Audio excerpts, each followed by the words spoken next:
Before I start today's video, I want to give a quick shout out to two of my friends, Matthew and Cake, for helping me out with the statistics for this video. I would have been quite lost without them, so a massive thank you to these two. Anyways, let's get on with the video.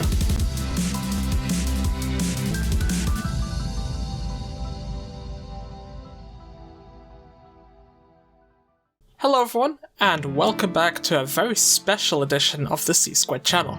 This month is February, and it marks the 35th anniversary of my all-time favourite video game series, The Legend of Zelda. To celebrate the occasion, I decided to give my own mathematical spin on what some would say is to be the most notorious minigame in Ocarina of Time, the Treasure Chest Contest. Of course, I had to turn this into a game of math somehow. I am a science-based channel after all. But anyway, this minigame can be accessed in the child era of Hyrule Castle's market, and it is essentially a big game of chance. There are 5 stages, each containing 2 chests. One has a door key to progress, and the other has a rupee that just instantly ends the game. The locations of each are randomized after every attempt, and at the end of 5 stages you get your prize, which is a heart piece. This brings us to a question that I intend to answer for today's video. What is the probability of winning this minigame? Before we begin answering this, I want to point out that yes, this entire video can actually be trivialized really quickly by just simply collecting the Lens of Truth later in the game, which allows you to just see what chest contains what. But that just ruins the fun of doing all the maths for this video, so for the sake of this video, I'm just going to casually ignore that fact.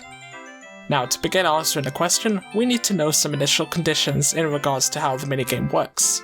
At every stage, you have an equal probability of getting either a door key or a rupee, so basically you have about 50% each.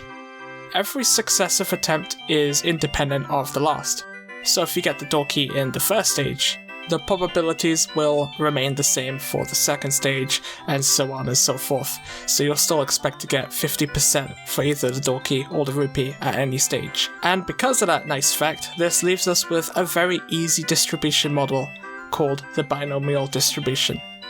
Now, I've actually talked about this model quite extensively in the past. One example is in my How Could You Walk Through a Wall video.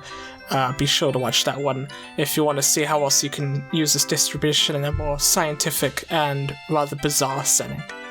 For our case here though, we'll model our situation as the following. Now, we can see that in the brackets here, the 5 is the number of stages, or the trials, of the minigame, and the 0.5 you see in the second term is basically the probability to get a door key. Now, we will neglect the rupee option, since, as we know, the rupee option literally just ends the game. So all we're really interested in is the probability to get the door key, which, nicely enough, is 50%. Now, we are ready to answer our problem using all of this information that we have, and what we can do here is we can actually transform this binomial distribution we created into a much nicer picture called a probability tree diagram, as shown right here. So this is the general probability tree diagram for the binomial distribution model that we have. And we can see that, obviously at every stage you have an equal chance to progress onwards. So, for example, if you're looking at the top branches at the very top there, you have a 50% chance for the first bit, and then a 50% chance from there to continue on and so on. You could think of it as kind of a pictorial form of the binomial distribution. Now, of course, we need to specialize this to the situation of the minigame, so obviously the tree would be looking quite different. That is because the rupee choice will end the game immediately, as I've mentioned a few times, so of course we only need the door key to actually progress through the minigame, and that leaves us with a rather interesting probability tree diagram, as you can see right here.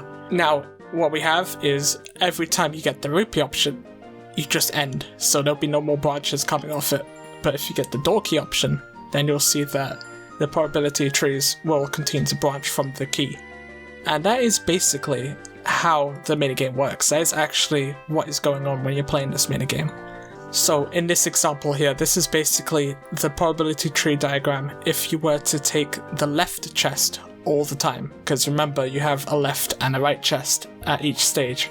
So if you're taking all the left chests only, then that is how the probability tree would look.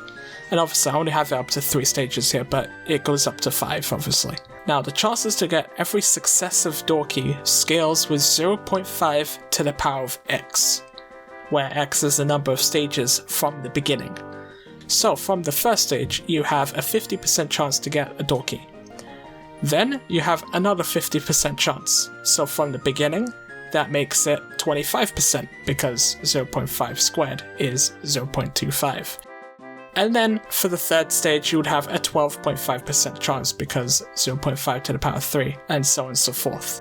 Now if you want to win the minigame, you need to get a probability of 0.5 to the power of 5, which is all 5 stages, and that is equal to 1 over 32. So you roughly have a 3% chance to win the minigame without the Lens of Truth. And to me that was actually quite surprising because that was a lot lower than I had expected for some reason. I didn't think it would be only 3%, but hey, here we are. But the cool thing about this is that because the probabilities are always fixed, everything is independent of each other, you can get different tree diagrams. So for example, you could take all the right chests instead of the left chests, and the tree diagram would end up looking like this. This is basically just a flipped version of the left chests, but you can see that all the probabilities are still the same, and in the end it doesn't actually matter. We can also see this with a mixed case if we just keep alternating between the left and right chests, for example, and you can see once again, yeah, it doesn't matter. You still get 50% for every branch. So you could basically deduce that for every path you take, you will still get a 3% chance of winning the minigame, no matter what path you choose. And that is a really cool property of this probability model that we have created. But it also implies that there is no preferred path to take. And so while yes, the maths is so much easier to work with, it makes completing the minigame a whole lot more irritating, since any path is just as likely to give you the reward. So unfortunately, no, there is no preferred path. You kind of just have to brute force the whole thing if you don't want to get the Lens of Truth for whatever reason. So now that we've established the chance of success for one minigame run, we could play with this a little bit and determine some other cool things that could actually be helpful to someone who wishes to play the game, should they need to know this knowledge. For example, how many tries on average would you expect to attempt before you get the heart piece? And in turn, how much money would you actually spend as a result?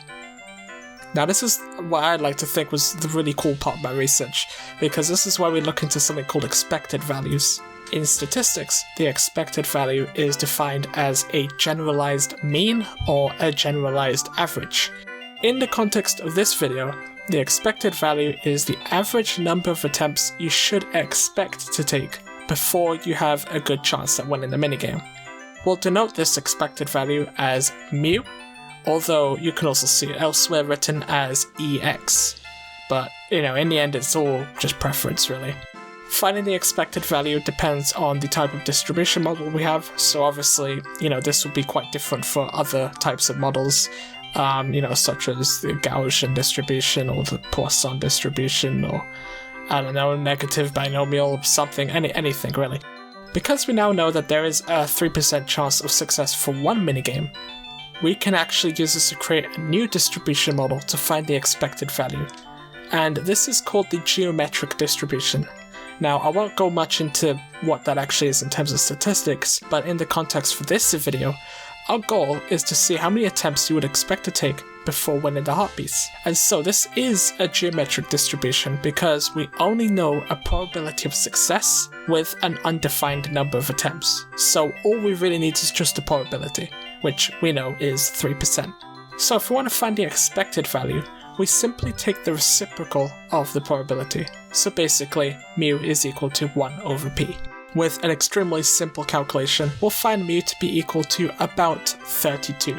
That means that you would expect to play this minigame 32 times before you can guarantee a win, which you can imagine is a bit time consuming. And because every game costs 10 rupees, you need to blast 320 rupees on average to guarantee a heart piece. Of course, this isn't exact because there are always chances you can get this heart piece much sooner or much later than just 32 attempts, but that goes into a whole bunch of variant stuff, and I'd rather keep this video simple and easy to follow, so we won't go into that. But yeah, regardless, have fun grinding up in the castle drawbridge, because you're gonna need to be doing that a lot if you want to grind up this much money. So why is this all important?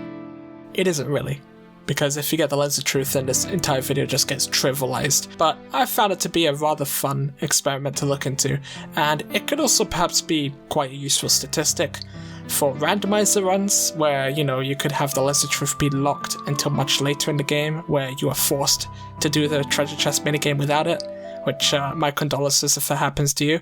But, you know, I for sure will definitely be keeping this in mind if I ever want to do a run for myself. But from what we've managed here, I find this to be a very cool and quite an interesting analysis into the treasure box minigame. But regardless, happy 35th anniversary to the Legend of Zelda series. Thank you guys so much for watching, and I'll see you all in the next one.